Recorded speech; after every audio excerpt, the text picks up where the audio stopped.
This is chapter 21B, I call it. Uh, Remember the title, we already did it, or did half the chapter on the secular choral music when we listened to the wonderful piece by Casalmani. So the chapter name is Voicing Gender, Women Composers in Baroque Italy. And the second half of the chapter is about Barbara Strozzi, and it's an example of secular song.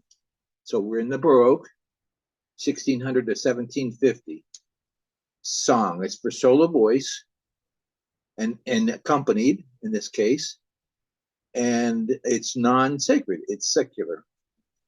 So it's an example from music from Venice, where St. Mark's Cathedral is and was, still is.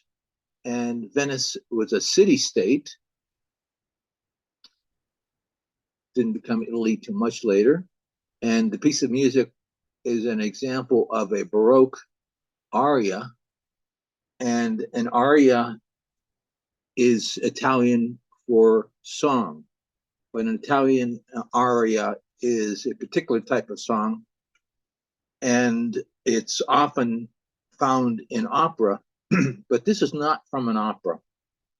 This is a standalone aria, and it's in the form. Remember, what is form? It's what happens between the middle and the end. That's the form, what happens. And in this case, it's a ABA form. So there's an A section and a B section and an A section. But the A section, and this was very common at the time, was the same as, well, the second time it's like A prime, A, B, A prime. So it's like the same thing. And so rather than write the music out, they put an Italian abbreviation DC at the end of the B section, A section, B section, DC, which means from the top, Italian, da capo. And so then you play the A section again. And that's how it turns out to be ternary form, A, B, A. And called the Kappa aria because they don't write out the last A part. It's also an example of monody. Remember, monody was invented around 1600, and it's for solo voice with an accompaniment group, the basso continuo, which has two music lines, a chordal part and a bass line that's specific. And in this case, it's performed by one instrument, and you'll see it's this giant lute called an arch lute, also called a theorbo. And so that's the example of the basso continuo and the monody. The composer we're going to sample is Barbara Strozzi.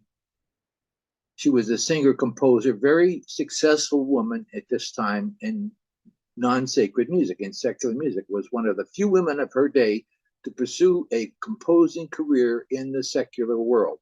She also received public recognition for her published compositions, including arias for solo voice and basso continuo. She wrote many arias for solo voice and basso continuo.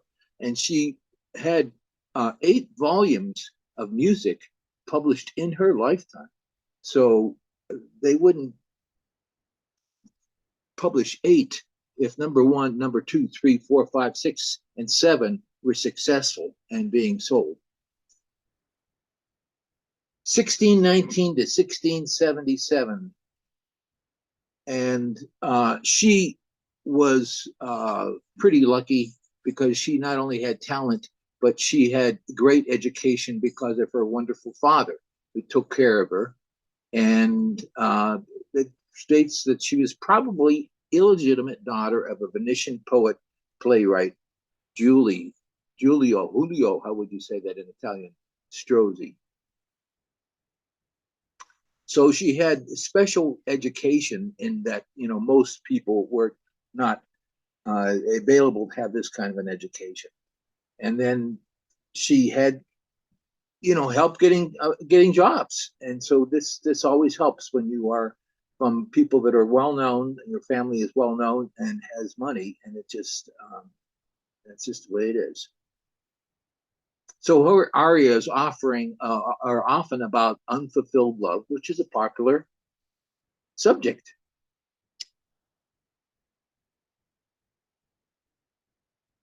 So here we have, this says, this well-dressed woman is probably a courtesan making music with her clients.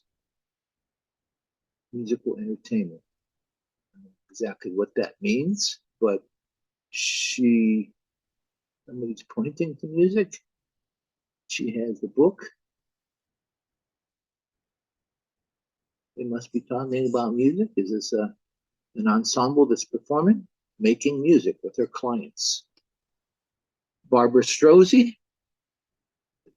This type of painting was real popular at the time, and oftentimes the painter just did it this way, and it wasn't necessarily posed that way.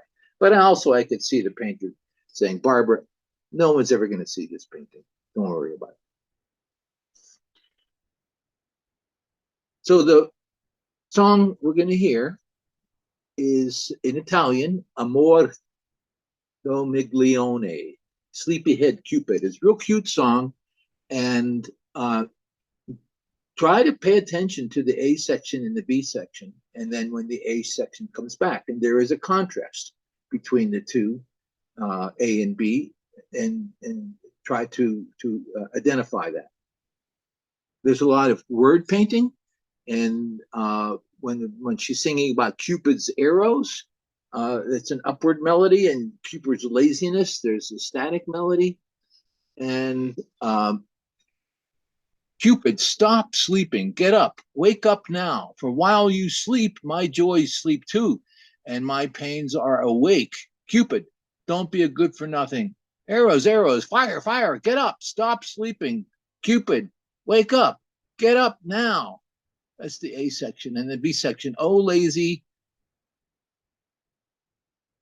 one, you feel nothing, foolish Cupid, cowardly Cupid.